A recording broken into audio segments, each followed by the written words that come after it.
BBM college ओखरी के संरक्षक उद्योगपति दिवंगत सांसद डॉक्टर महेंद्र प्रसाद उर्फ किंग महेंद्र की प्रतिमा का अनावरण राज्यपाल राजेंद्र विश्वनाथ आर्लेकर ने किया। इस दौरान कॉलेज परिसर में स्थापित माता मुलुक रानी देवी की प्रतिमा पर माल्यार्पण किया। प्रतिमा अनावरण के बाद आयोजित सभा को संबोधित करते हुए गवर्नर ने कहा कि किंग महेंद्र जैसे युग पुरुष को समाज हमेशा याद रखता है। महाविद्यालय की स्थापना में किंग महेंद्र का योगदान हर कोई जानता है। समाज ने जो दिया है उसे समाज को वापस देने की सोच जिनकी होती है उसे महामानव कहा जाता है। किंग महेंद्र ऐसे ही महामानव थे जिन्होंने महाविद्यालय की स्थापना ऐसे सुदूर ग्रामीण इलाके में किया जहां कोई उच्च शिक्षण संस्थान की कल्पना नहीं कर सकता था। किंग महेंद्र ने जो मार्ग दिखाया है उस पर चलने की आवश्यकता है। पूरे प्रदेश में इस तरह के उच्च शिक्षण संस्थानों की स्थापना होनी चाहिए ताकि गांव में रहकर ही उच्च शिक्षा प्रदान किया जा सके। यह दूरदृष्टि किंग महेंद्र में ही था। राज्यपाल ने अपने उद्बोधन की शुरुआत सियावर रामचंद्र की जय के जयकारे के साथ किया। उन्होंने कहा कि यह गूंज अयोध्या तक जाएगी जहां 22 जनवरी को प्रभु श्री राम पधार रहे हैं। उन्होंने कहा कि शिक्षा ही समाज को आगे ले जाता है। शिक्षा का उद्देश्य व्यक्ति का निर्माण है। व्यक्ति निर्माण से राष्ट्र का निर्माण होता है। शिक्षा जब कम होती है तभी हम पीछे होने लगते हैं। जो शिक्षित होते हैं वही समाज में कुछ करने के लिए आगे आते हैं। इस बात को ब्रिटिश आक्रांताओं ने समझा था, तभी उसने शिक्षा को समाप्त करने का प्रयास किया था। आज बिहार की साक्षरता दर 60 से 70% है, जिसे 100% करना है। 1813 में एक सर्वे हुआ था जिसका प्रकाशन 1850 में हुआ था। उसमें देश की साक्षरता दर 90% थी। जब ब्रिटिश यहाँ से गए तब 1948 में एक और सर्वे हुआ जिसमें साक्षरता दर मात्र 25% थी। यह दर्शाता है कि ब्रिटिशों ने शिक्षा पद्धति को जानबूझकर नष्ट करने का प्रयास किया था।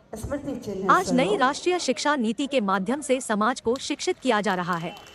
शिक्षा के बारे में जागरूकता होती है तब समाज में परिवर्तन आता है। संस्कार युक्त शिक्षा दिया जा रहा है। हमें शिक्षा देने का संकल्प लेकर यहाँ से जाना होगा और उसे पूरे प्रदेश में फैलाना होगा। इससे पहले राज्यपाल के आगमन पर महाविद्यालय परिसर में उन्हें गार्ड ऑफ ऑनर दिया गया। रामलला की मूर्ति आपको भेंट स्वरूप दे रहे हैं। जोरदार ताली होनी चाहिए।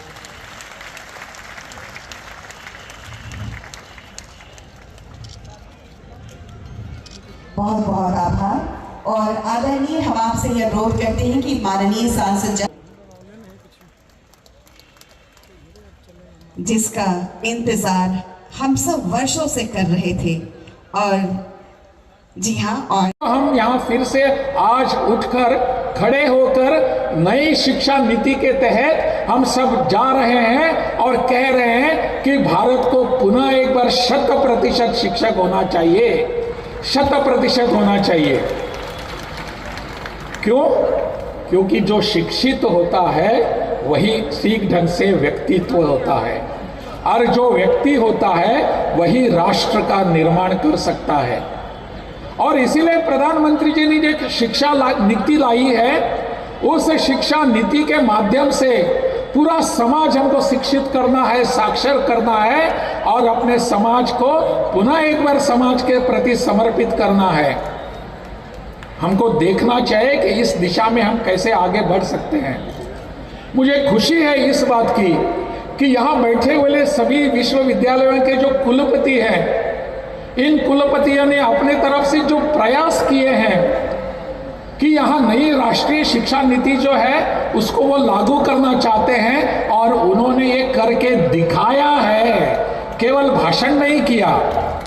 मैं उनको बहुत बहुत धन्यवाद देता हूँ, क्योंकि इन सब लोगों ने अपने प्रयासों से सब लोगों को साथ में लेकर नई शिक्षा नीति यहाँ लागू कर दी है। ऐसी शिक्षा के बारे में जब जागरूकता होती है उस समय समाज में परिवर्तन आता है। मुझे लगता है ऐसे भवन जो निर्माण हुए हैं, इन भवनों के 4 दीवारों के अंदर ऐसे संस्कार युक्त शिक्षा की आवश्यकता है जो यहाँ हो।